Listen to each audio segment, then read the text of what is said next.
তাহলে কবরে সুয়াল জবাব সত্য, কবরে আযাব সত্য, কবরে জান্নাতীরা জান্নাতি নিয়ামত পাবে এটাও সত্য, জাহান্নামীরা আযাব ভোগ করবে এটাও। যারা চুপ করে আছেন তারা মনে হয় বিশ্বাস করে না নাকি? কথা বলতে হবে, কথা কিন্তু 50-50, আপনিও বলুন আমিও বলুন, তাহলে বুঝুন যে আপনি কথা বুঝতেছেন।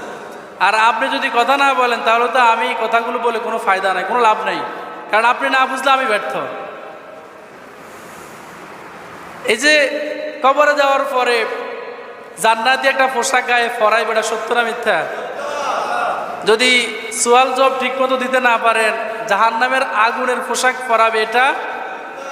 এরপরে আপনাকে উঠানো হবে এটা, আপনাকে বিচারের জন্য মিজান স্থাপন করা হবে, ওয়াকিমুল ওয়াজনা বিল কিস্তি ওয়ালা তুখসিরুল মিজান, দাড়ি পাল্লা স্থাপন করে নেকি এবং বদি